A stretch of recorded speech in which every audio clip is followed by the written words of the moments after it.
오늘의 이 정치적 소용돌이를 알고 보면 다 바람에 날리는 먼지 같은 것이니 정치 그만두고 함께 낚시나 다니자고 전해주십시오. 이렇게 하고 유시민 애청자가 문자가 왔네요. 아이, 그거 참 좋은 말씀입니다. 네. 정치를 그만두고 무엇을 할 수 있을까? 제가 할 수 있는 일이 이제 변호사 자격이 있으니까 변호사인데, 네. 근데 도저히 변호사는 할 수 있을 것 같지가 않더라고요. 좀 젊은 나이인 것 같으면 다른 길이라도 가 보겠는데, 네. 지금 나이가 60이 이제 넘었어요, 저도. 그래서 이제 내년에 마지막으로 정치를 한번 해보려고 합니다. 내년에 이제 총선이 있으니까 내년에 이제 장내로 들어가서 마지막으로 이제 내 인생을 정리하는 정치를 해보려고 합니다. 아, 네. 총선이 다가오기는 하는 것 같습니다. 홍준표 전 대표가 거의 사실상 이제 총선에 출마하겠다는 얘기를 처음으로 한 건데, 장희찬 평론, 이거야 뭐 시기의 문제였고, 언제 얘기하냐 문제였고, 관심은 지역구 아니 어디에 나간다는 얘기인 거 아니겠어요? 그러니까 본인의 고향은 영남이잖아요. 예. 영남 지방에 나가게 된다는 이야기가 지금 파다하긴 한데요. 예. 그렇게 된다면 사실상 승부수로 보긴 좀 힘들지 않겠나.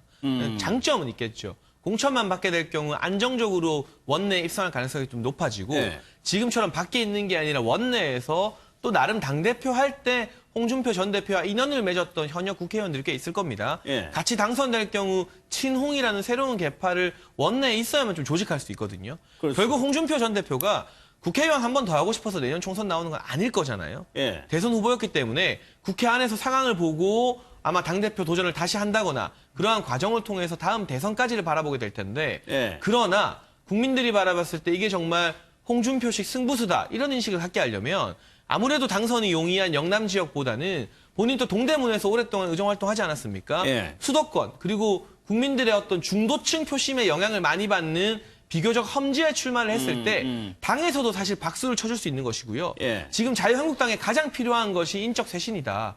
물갈이 세대교체가 필요하다. 예. 젊은 층을 포용할 수 있는 사람들이 들어와야 된다는 말이 많은데 홍준표 전 대표가 따뜻한 아랫목이라고 할 수 있는 영남에 가면 그걸 바라보는 당의 젊은 정치 주자들 신인들의 시선이 또 곱지만은 않을 것입니다. 예. 이런 점을 고려해봤을 때 저는 오히려 과감하게 수도권 출마로 도전해보시고 예. 국민들의 선택을 받는 게 마땅하다. 이런 조언을 또 드리고 싶습니다. 아니 근데 대표 시절에 대구 북구였나요? 거기에 본인이 당협위원장 신청해가지고 본인이 그걸 한 적이 결제를 한 적이 있었거든요. 그렇죠. 근데 그러니까 그것부터가 저는 홍준표 대표가 사실 지금 정치 행보에 있어가지고 네. 난관을 겪게 된 계기가 되었다 이렇게 보는 것이 보통 우리가 그 당시 홍준표 대표는 장수의 역할이었거든요. 그 예. 총사령은 별 4개짜리 역할이었는데 돌격 앞으로 한 다음에 자기는 뒤로 간 거예요. 그러니까 그런 상황 속에서 당내 리더십을 구축하기는 어려웠다 이런 생각하고.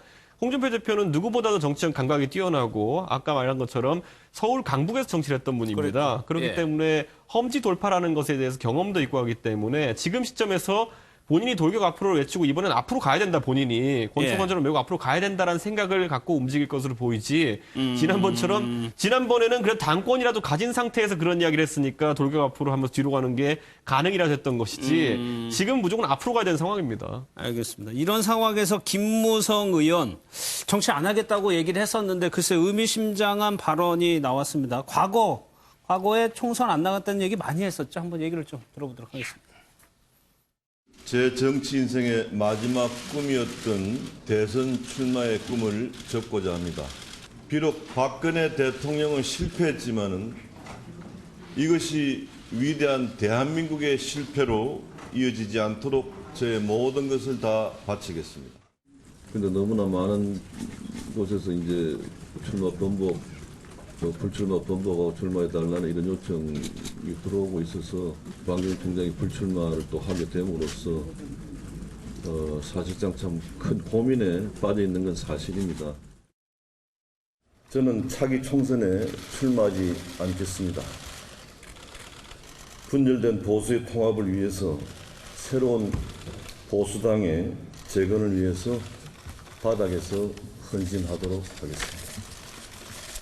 저를 포함한 정치권, 특히 대한민국 우파를 대표하는 자유한국당들도 내년 총선을 개인 차원의 정치 일정이 아니라 국가와 국민의 운명이 걸린 중대사임을 인식하고 통합 이야기만 나오면은 특정인 몇 명이 나서서 통합에 죄를 뿌리는 독설을 퍼먹고 있습니다. 그 결과는 총선 실패로 돌아와서 망국의 길을 만든다는 것을 그 몇몇 방정맞은 특정 정치인들은 깨닫기 바랍니다. 통합 얘기만 나오면 고춧가루를 뿌리는 사람들이 있다. 산통을 깨는 입을 막으려면 대표 리더십이 필요하다. 이거 한번 여쭤볼게요. 저 김무성 전 대표의 오늘 발언은 무슨 의미입니까? 실제로 이제 많은 정치인들이 통합에 관련된 메시지를 내고 있습니다. 예. 근데 가장 특이할 만한 것은 김무성 대표도 오늘 저런 말씀을 하셨지만은 그전에 이제 그 반대쪽에 서 있다 볼 수 있는 윤상현 의원도 비슷한 이야기를 했습니다. 근데 저분들의 이제 특징은 뭐냐면 결국엔 이번 총선에서 어느 당이 정근지 간에 물갈이론을 맡게 돼 있거든요. 예. 근데 물갈이론이라는 것은 기본적으로 책임을 질 사람이 책임을 져라라는 것이거든요. 그 통합론이라는 건 그게 정반대되는 이야기입니다. 예. 모두 다 허물을 덮고 같이 뭉쳐가지고 힘을 합치자거든요. 그렇기 때문에 본인이 어느 정도 공격을 받을 소지가 있는 인사들 같은 경우에는 당연히 상대편을 향해서 물갈이론을 내세우는 것보다 내 생각을 했을 때 통합론을 내세우는 것이 좀 예, 낫긴 예. 합니다. 예. 그렇기 때문에 그런 맥락에서 나오고 있는 메시지다 이렇게 보는 것이 한 가지 측면이 있고요. 두 번째로는 김무성 대표가 언급한 것 중에 맞는 부분은 어쨌든 지금 통합에 대한 고춧가루라 표현되는 분들 예. 예를 들어 뭐 몇몇 의원들이 뭐 유승민 대표와의 통합은 반대한다 뭐 이런 취지의 이른바 언급도 하고 친박 있는데 의원들 얘기하는 그렇죠. 근데 그분들 같은 경우에는 또 반대로 책임론을 아까 이제 계속 제시하려고 하는 것이거든요. 예, 근데 예. 결국 분열을 꾀하는 것이기 때문에 김무성 대표 같은 경우에 보수의 선거 승리를 위해서는 덮어야 된다고 주장하는 것인데 예. 저는 이거는 제가 생각했을 때는 지난 3년간 보수 진영에 있었던 계속된 논란의 연장선이거든요. 김무성 대표가 물론 보수 진영에서 큰 정치인이 하지만은 저 말 한마디로 모든 논란을 덮고 갈 수는 없는 겁니다. 그렇기 때문에 많은 사람들은 아 이제 갈등이 또 시작되는구나. 결국 통합론자들과 결국 그 책임을 묻자는 물갈이론자들 간에 결국에는 설전이 앞으로 더 잦아질 것으로 보는 것이 타당할 것 같습니다. 그러면서 홍준표 전 대표하고 김무성 전 대표 현재 지도부를 아주 강하게 비판을 했었는데 이 표창장 주고 봉투까지 주는 것 보고 미친 거 아니냐라는 생각을 했었다.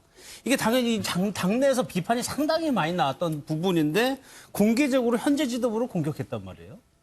아무래도 이 장관 사퇴를 기념할 일인지 모르겠습니다. 어찌되었건 뭐 적절한 의정 활동을 통해서 예. 뭐 국정 운영에 도움이 됐다면 모르겠지만 저 부분을 가지고 포상과 상품권 50만 원씩 지급했거든요. 국민의 세금으로 저 뭐 장관 낙마를 잘했다라고 칭찬하는 것 자체, 저 행위 자체가 좀 다들 뭐 아마 아연질색 하셨을 것 같고요. 예. 사실 조국 장관 사임 과정에서는 소위 검찰의 수사와 혹은 국민들의 어떤 광화문 촛불 민심 이런 것들이 좀 더 반영됐다라고 보는 게 맞지. 예. 자유한국당의 국회의원들이 얼마나 인사청문회 잘했습니까? 사실 그런 것도 아니었잖아요. 그러니까 오히려 2, 3일에 했던 인사청문회 깨고 6일날 하면서도 발목 잡으려다 바짓가랑이 붙잡으면서 겨우 인사청문회 해놓고서는 뭘 예. 잘했다고 이렇게 했는지에 대한 부분도 있는 것 같고요. 어찌되었건 뭐 김무성 전 대표든 홍준표 전 대표든 어쨌든 당에서 대표와 뭐 대선 주자, 원내대표, 뭐 최고위원 등등을 다 당내 주요 요직을 두루 거친 인사들입니다. 그렇다고 한다면 당연히 험지로 가셔서 당에 어찌되었건 뭐 기여를 선당우사를 해야 될 텐데요. 예. 자꾸 이렇게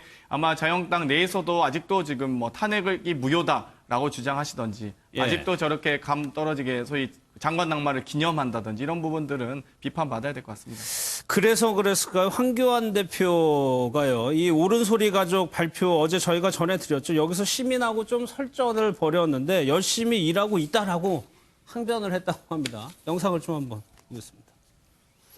정부 퇴진이나 타도에 이렇게 정해졌습니까? 국회의 정치는 포기하고 지금 정광훈 목사는 탄핵을 넘어서서 타도를 잊히는데 그 집회에 태극기 들고 나가시는 이유가 뭔지 좀 옳은 소리 좀 해주세요. 왜 나가셨는지. 나라를 구하기 위한. 그런데 공당이 나라를 구하기 국회에서 위한 정치는 겁니다. 안 하시고 네. 목사들이 지금 국회잖아요. 여기. 국회에서 일을 아니 하잖아요. 왜 거기 나가셨는지. 국회에서 일을 하고 있잖아요. 태극기 모독당으로 합류하신 겁니까 이제? 다른 당은 태극기 모독당으로 됐습니까? 공식적으로 말씀하신 거예요?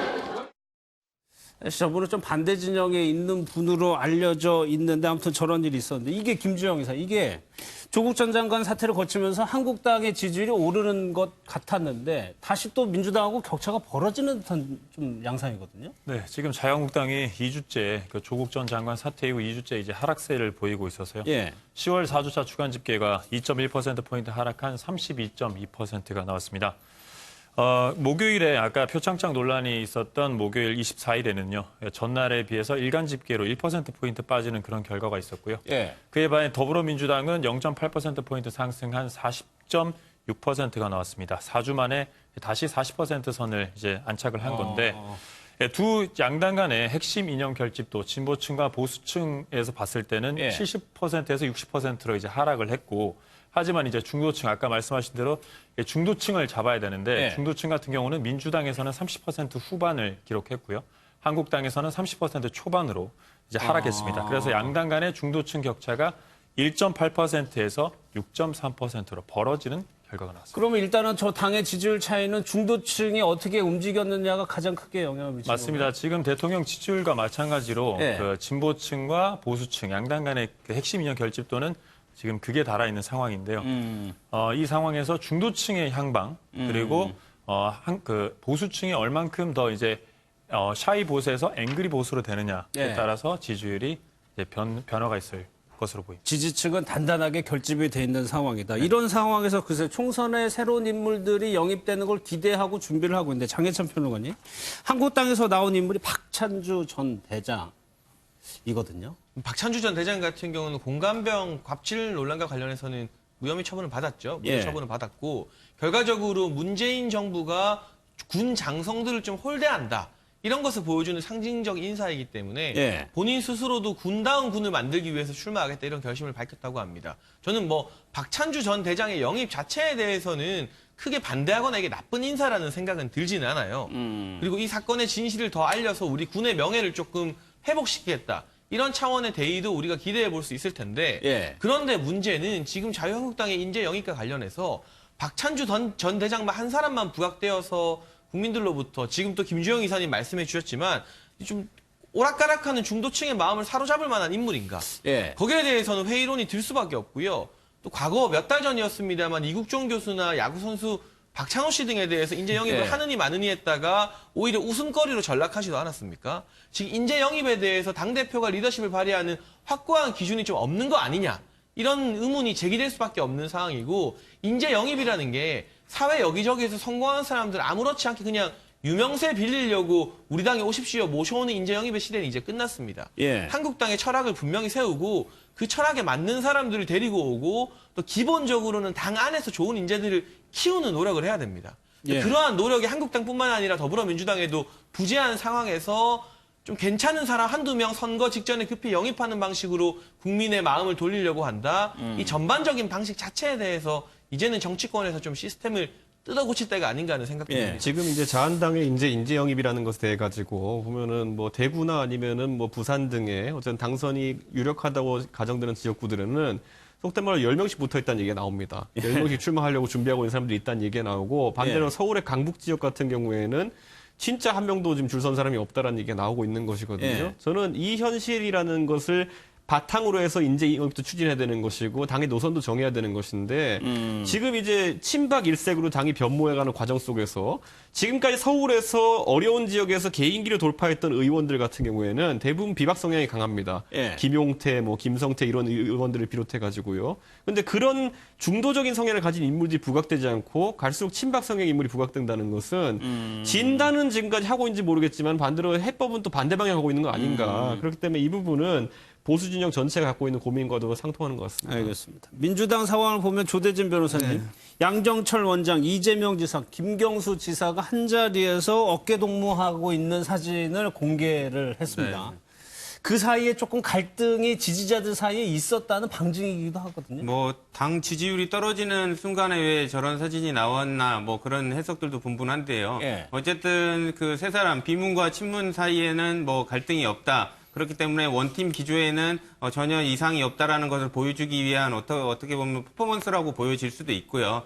물론 이제 양전 원장 측에서는 그냥 뭐 두 분 다 지금 재판을 받고 있지 않습니까? 그러니까 그 재판을 받고 있는 정치 선배 입장에서 이렇게 뭐 소주 한 잔 하려는 그런 자리였다라고 해명을 하고 있지만 어쨌든 지금 봤을 때는 비문과 친문 사이에 그 원팀이다, 그 균열은 없다, 이것을 좀 강조하기 위한 그런 예. 모습이 아니었나 싶습니다. 그게 장영정 보시기에는 어떻습니까? 실제로 총선에서 원팀으로 움직이는 게 굉장히 중요하니까 양정철 원장이 그 사이에서 그 역할을 하고 있는 겁니까? 어찌됐건 당의 병참기지 역할을 하겠다라고 말씀하셨던 것처럼 각각의 이제 내부적인 입장 차는 있을 수 있습니다. 하지만 그 입장 차이를 줄여나가는 것, 혹은 본드 역할을 하시고 계신 거거든요. 봉합해 나가는 과정이 대단히 중요하다고 보여요. 또 사람들이 어떤 정책적 견해의 차이거나 혹은 입장의 차이 때문에 뭐 발생할 수 있는 오해들을 줄여나가는 것이 아마 양재철 원장님께서 하시는 역할이신 것 같습니다.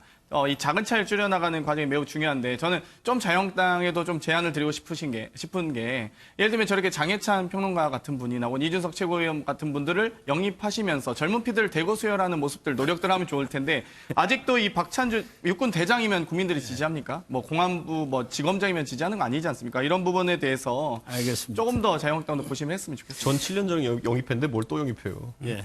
타당이시니까요. 여기까지 하도록 하겠습니다. 고맙습니다. 예.